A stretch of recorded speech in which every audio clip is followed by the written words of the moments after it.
반갑습니다. 여러분 탕자TV에 오신 것을 진심으로 환영합니다. 지난 시간 우리는 계시록 1장을 살펴보았습니다.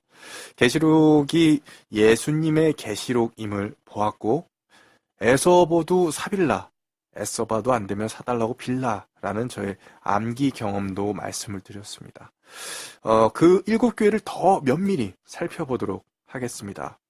우선 에베소는 AD 100년까지의 초대교회를 상징한다고 말씀을 드렸고 서머나는 100년에서 313년까지의 핍박과 박해를 받는 순교의 시대를 보여주며 버가모는 313년부터 6세기 즈음까지 타협하여 변질되어가는 교회의 타협을 나타내고 두아디라는 6세기 즈음부터 14세기 즈음까지의 타락하여 진리의 빛이 거의 사라진 중세 암흑기를 상징적으로 보여주고 있습니다. 그리고 사대는 14세기 즈음부터 18세기 즈음까지 종교 개혁 시대를 대변하고 있으며 빌라델비아는 18세기 즈음부터 20세기 즈음까지 세계 선교의 시대를 상징하고 있습니다.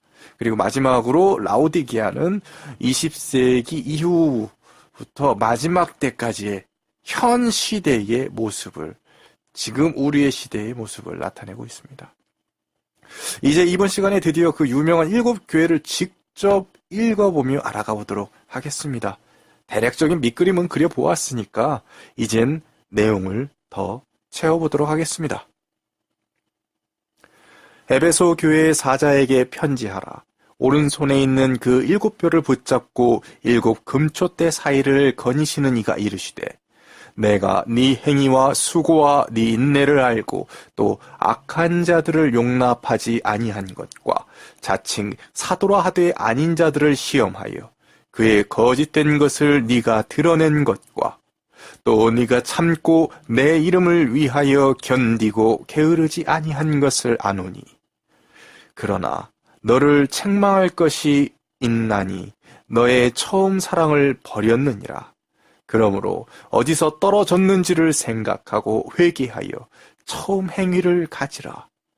만일 그리하지 아니하고 회개하지 아니하면 내가 내게 가서 내 촛대를 그 자리에서 옮기리라. 오직 네가 이것이 있으니 네가 니골라당의 행위를 미워하는도다. 나도 이것을 미워하노라. 귀 있는 자는 성령이 교회들에게 하시는 말씀을 들을지어다. 이기는 그에게는 내가 하나님의 낙원에 있는 생명나무의 열매를 주어 먹게 하리라. 계시록 2장 1절로 7절 말씀.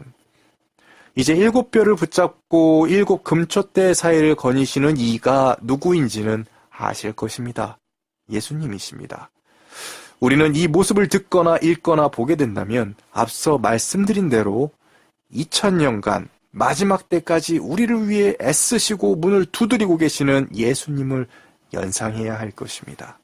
그리고 그 예수님의 우리를 기다리시는 간절한 마음을, 사랑이 넘치는 마음을 느끼시길 간절히 바랍니다.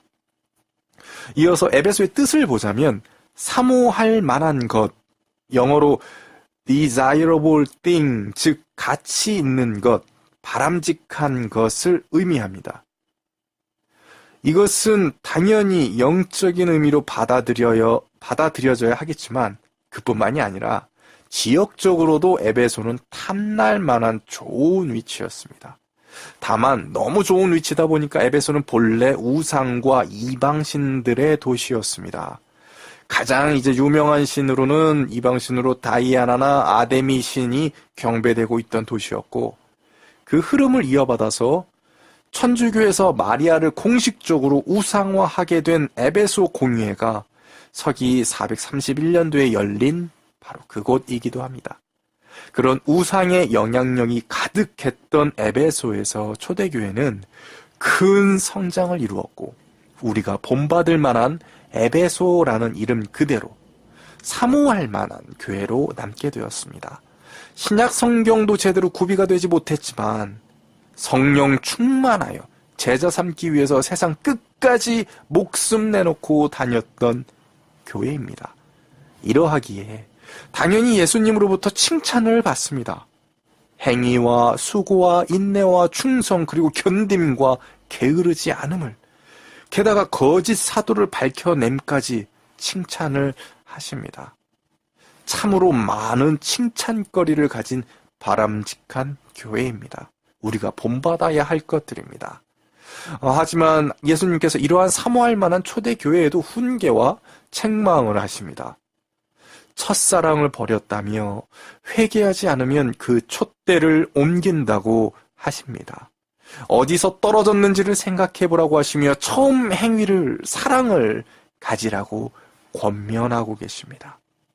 혹시 여러분도 습관적으로 교회를 나가고 계시지는 않습니까?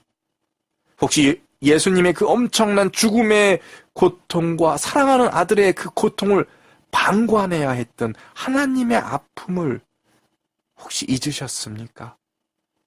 어쩌면 먹고 사느라고 지쳐서 그저 목사님의 설교에 위안받고, 사람 만나서 위안받고, 봉사하면서 위안받고 하기 위해서 교회에 나가고 계시지는 않습니까? 첫사랑의 그 뜨거움을 되찾아야 할 것입니다. 그 방법이 회개라고 하십니다. 또한 추가적으로 칭찬도 아니고 권면도 아니어서 그냥 얼핏 보면 크게 의미 없어 보이지만 아주 중요한 말씀을 남겨놓으십니다.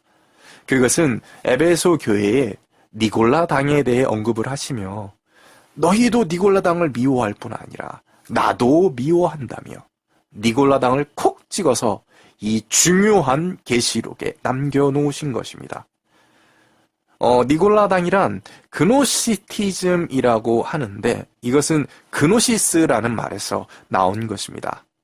그 뜻은 인식, 지식, 깨달음 등을 의미하는 말로, 이 그노시스라는 말은 그 말 자체가 곧 영지주의를 뜻하기도 합니다. 그러니까 즉 니골라당, 그노시티즘, 그노시스, 영지주의 모두 같은 종류라고 보시면 됩니다. 혹자는 니골라당을 영지주의의 한 계파로 분류를 하기도 하면서 깊이 들어가 보면은 굉장히 복잡하고 어려운 것이 영지주의인데, 그렇게 어렵게 생각하실 필요 없습니다. 그냥 이 니골라당은, 이 그노시스 영지주의는 하나님의 온전하고 기쁘시고 참되신 뜻보다, 성령님의 인도하심보다 자신의 지식을 더욱 중요시 여긴 집단이라고 생각하시면 됩니다. 그 결과물이 사실 왜곡인 것입니다. 영지주의는 크게 두 부류로 나뉘는데, 첫째 부류는 인간의 육과 영을 분리시켜서 영적으로 구원을 얻음에 있어서 육신의 더러움은 영향을 주지 않는다라는 쪽으로 머리를 굴려서 육신의 음행이나 정욕적인 행동이 구원에 영향을 안 준다라고 외치는 쾌락주의를 인정하던 거짓말쟁이들과, 또 한 부류는 같은 논리로, 즉 육과 영을 분리시켜서 육은 더럽고 영은 정결한 것이니 우리는 육의 더러움을 최대한 걷어내야 구원받는다는 금욕주의를 주장하는 거짓말쟁이들로 나뉩니다. 둘 다 문제는 육과 영을 분리시킨 생각의 발전이었습니다. 육과 영은 하나입니다. 에녹이나 엘리야나 예수님이 하늘로 승천하실 때 육신을 이 땅에 버려두고 영혼만 올라간 것이 아닙니다. 영지주의자들이 주장하는 것 중에 하나가, 그 수많은 주장 중에 하나가 예수는 육신이 없이 영적인 사람이었다는 것이기도 합니다. 이것은 당연히 거짓말입니다. 우리는 지금 죽으면 예수님께서 다시 오실 때까지 죽어 있다가 자고 있다가 부활하는 것입니다. 죽으면 바로 천국으로 간다는 사상은 바로 이 니골라당의 사상입니다. 영지주의적 해석이며 이교도의 바벨론의 그리스의 전통이 우리에게 스며들어 온 것입니다. 그런데 이보다 더 큰 영지주의 거짓말은 선과 악을 뒤바꿔 놓는 것에 있습니다. 가령 신이 우리가 아는 것처럼 그렇게 선하지만은 않아 라던가, 신은 그다지 완벽하거나 전능하지 않고 실수도 하고 정욕에 빠져서 인간들을 이용도 하고 같이도 놀기도 해. 라는 식의 거짓말로 사람들을 미혹시키고 사실을 왜곡시켜서 진리를 발견하지 못하게 만들어 놓는 것들 또한 영지주의적 거짓말들입니다. 이 니골라당을 영지주의를 초대교회는 미워하였습니다. 예수님께서 미워하신다고 말씀하십니다. 우리도 미워해야 합니다. 하지만 그 거짓 사도마저도 걸러낼 수 있었던 초대교회마저도 니골라당은 있었습니다. 지금도 니골라당은 있을 뿐 아니라 그 세력은 너무나도 큽니다.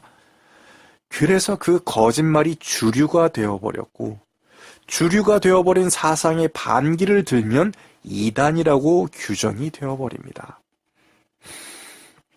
하지만 넓은 길에서 무엇라고 큰 소리로 외치건, 여러분, 진정 성령님의 음성에 의지하고 오직 하나님의 참되고 선하시고 온전하신 뜻을 분별하기 위해 애쓰는 자라면 무엇이 거짓인지 분간하기 위해 노력을 할 것이고 분명 분간할 수 있습니다. 목사의 말이 진리가 아니라 예수님의 말이 진리입니다. 예수님께서는 이러한 거짓말들에서 이기는 자에 대해 에베소 교회를 통해 희망의 약속을 주십니다. 이기는 그에게는 낙원에서 생명나무의 과실을 먹게 해주신다고 하십니다.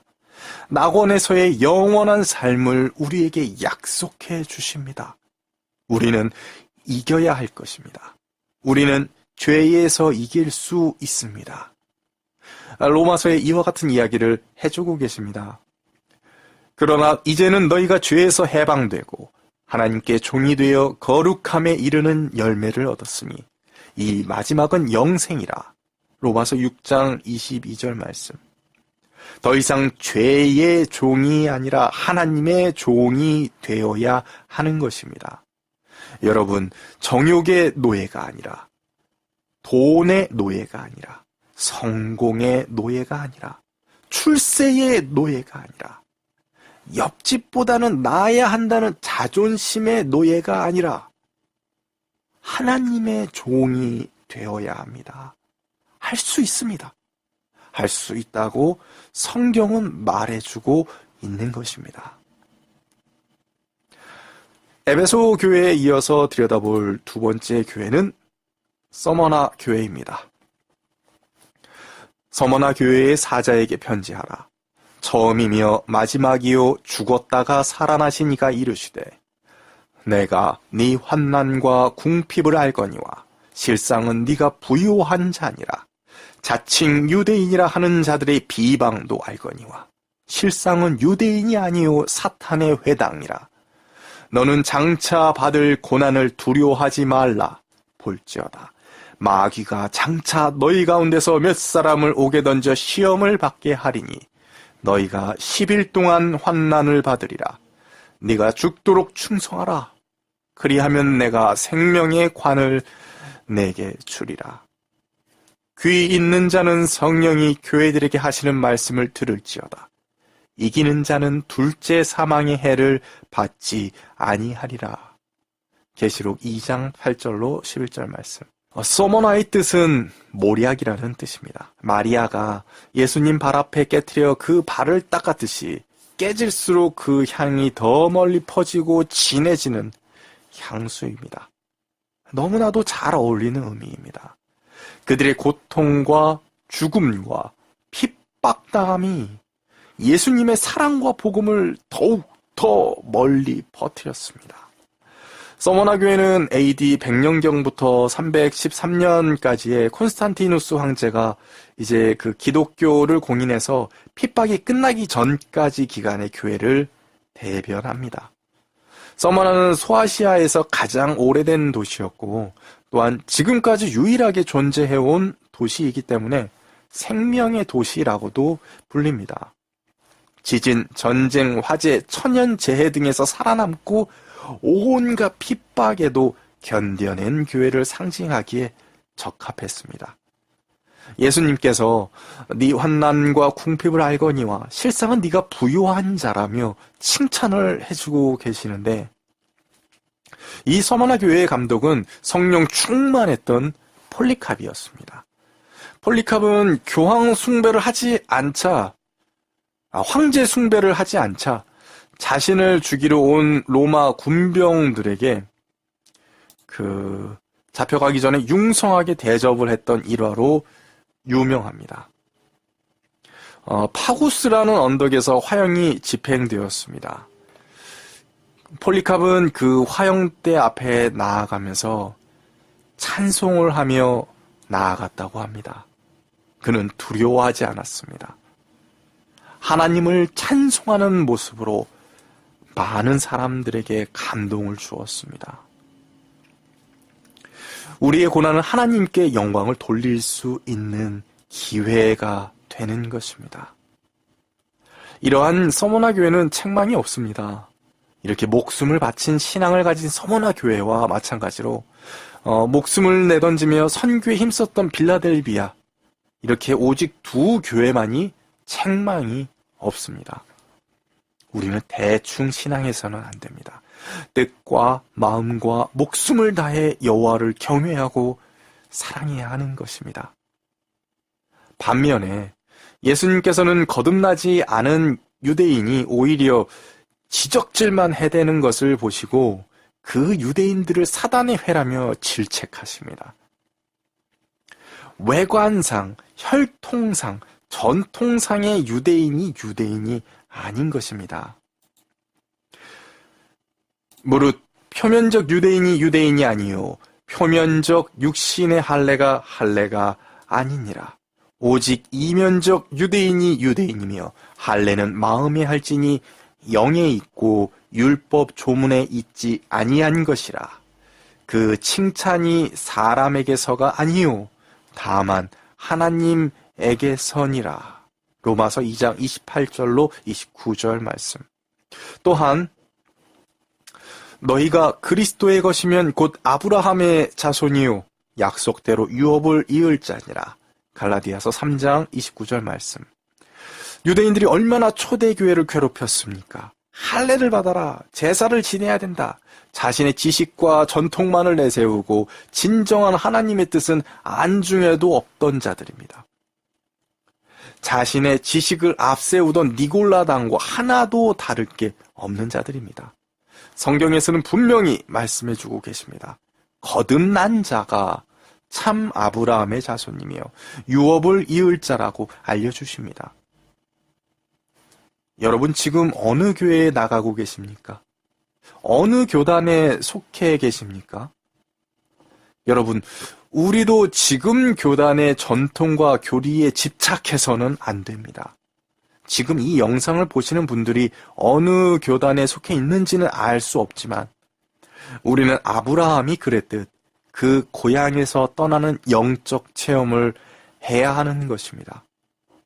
이것은 오직 성령님의 인도하심과 하나님의 음성에 의지해서 자신이 자라온 문화를 고집하지 말고 떠나서 거듭나야 됨을 알려주고 있습니다. 이것을 깨닫는다면 불교 국가인 태국에서 태어난 사람에게도 이슬람 국가인 이란에서 태어난 사람에게도 모두 동일한 기회가 주어지고 있음을 깨달을 수 있습니다. 즉, 이 시간에도 전 세계인에게는 모두 동일한 기회가 지금 펼쳐지고 있고, 반대로 아무리 우리나라에서처럼 개신교 대형 교단인 장로교나 감리교와 같은 믿음의 편하고 넓은 길을 걷고 있다고 할지라도 거듭나지 못했다면 사단의 회라며 욕을 먹는 유대인들과 다를 바가 없는 것입니다. 이 서머나 교회는 예수님이 말씀하시기로 책망이 없습니다. 참으로 본받을 만한 교회입니다. 다만 훈계가 있습니다. 끝까지 견디라고 하십니다. 세상을 버리고 하늘을 바라보기로 결단하는 것, 굉장히 훌륭하고 어려운 일이지만 결단했다고 해서 끝이 아닙니다. 끝까지 버티고 견뎌야 합니다.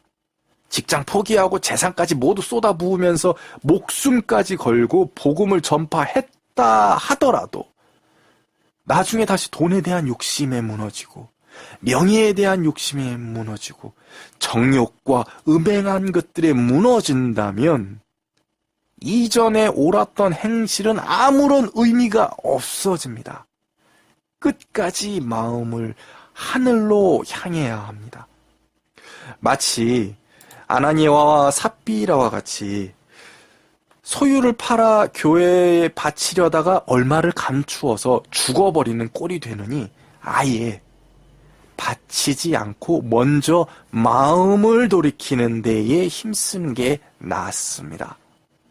만약 속으로 계산해보고 따져봐서 난 끝까지 하늘을 향한 자신도 없어, 그럴 마음도 없는 분은 그 마음부터 바꾸고 정해야 하는 것입니다.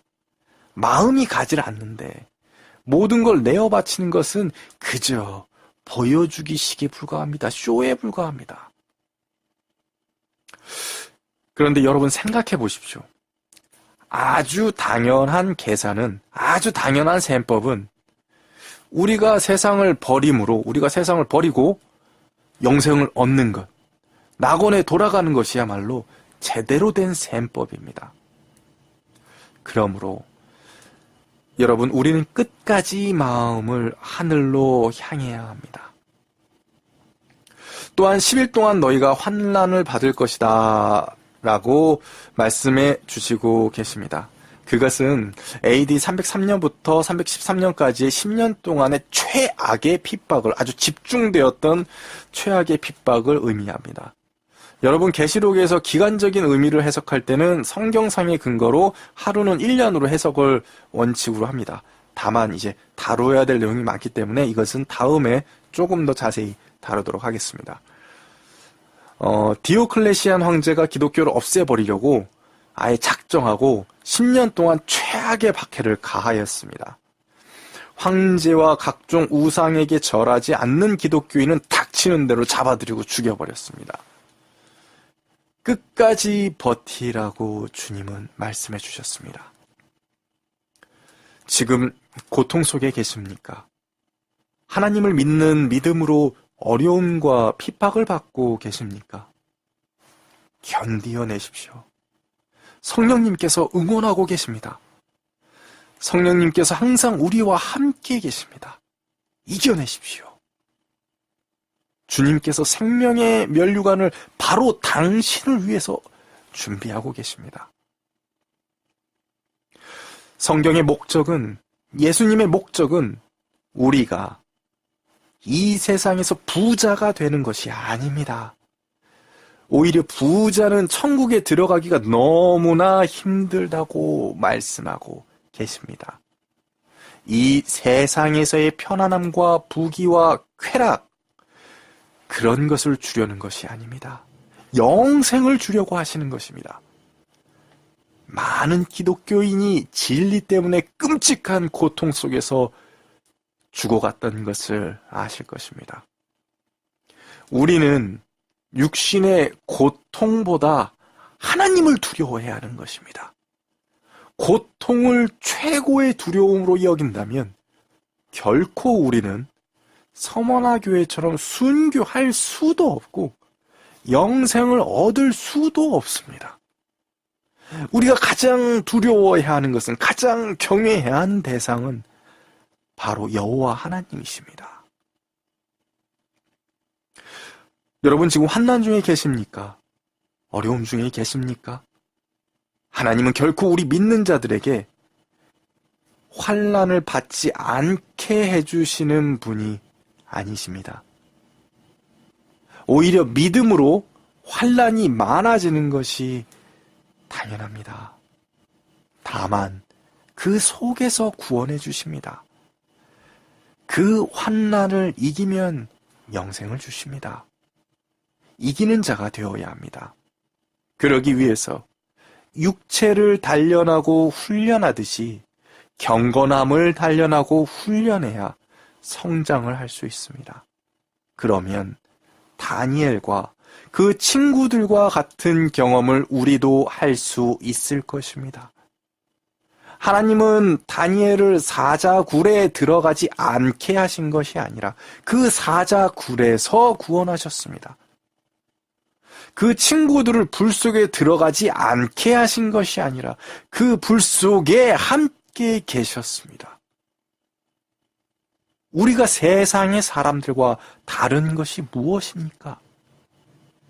세상의 사람들은 감각적이고 자극적이고 현란하고 감성적인 것들에 위로를 받고 그것들을 찾아 헤맵니다. 우리는 오직 성령님과 함께 하심으로 위로를 받고 선한 행실의 위안을 받고 하나님과 동행함으로 평안함을 얻어 더욱더 선하시고 온전하시고 기쁘신 하나님의 뜻을 찾아 헤매야 합니다. 이렇게 이기는 자에게 하나님께서 서머나 교회를 통해 약속을 해주셨습니다. 이기는 자는 둘째 사망의 해를 받지 아니하리라. 계시록 2장 11절 말씀. 여러분, 첫 번째 죽음은 질병으로, 사고로, 전쟁으로, 각종 다양한 방법으로 찾아올 수 있지만 그것은 그저 잠자는 것입니다. 둘째 사망의 해는 악한 자들이 다시 부활한 후에 심판을 받고 그 후에 진정한 죽음인 둘째 사망의 해를 받는다는 말입니다. 어떤 사람은 자다가 죽어서 수술하다 죽어서 너무 순식간에 죽어서 자신이 죽었는지 왜 죽었는지 모를 수 있습니다. 하지만 둘째 사망은 심판을 받고 왜 죽는지 진실은 무엇이었는지 모두 알고 죽게 될 것입니다. 진화론을 믿으며 신은 없어 라고 외치던 자들은 땅을 치고 후회할 것입니다. 알라와 같은 우상을 위해서 목숨까지 걸며 지하드를 외치던 자들은 억울해하며 죽을 것입니다. 즉, 이기지 못한 자들, 악한 자들, 짐승의 표와 우상에 숭배하는 자들은 둘째 사망의 해를 받는다는 말씀이십니다. 이들은 모두 예수님의 재림 때에 이미 과거부터 죽어있던 자들은 부활하지 못하고 살아있던 자들은 하늘로 들림받지 못하고 불로써 죽임을 받을 것입니다. 그리고 천년왕국 이후에 곡과 마곡의 전쟁 때에 심판을 받기 위해 다시 부활하여서 그때 두 번째 죽음을 맞이할 것입니다. 반면에 이겨낸 자들은 오직 생전에 한 번의 죽음만을 경험하고 예수님 재림 때에 이미 과거에 죽었던 자들은 부활할 것이고 살아있던 자들은 아예 죽음을 경험하지 않고 에녹과 같이 엘리야와 같이 하늘로 들림받을 것입니다. 우리는 진실 위에 진리 위에 굳건히 서야 합니다.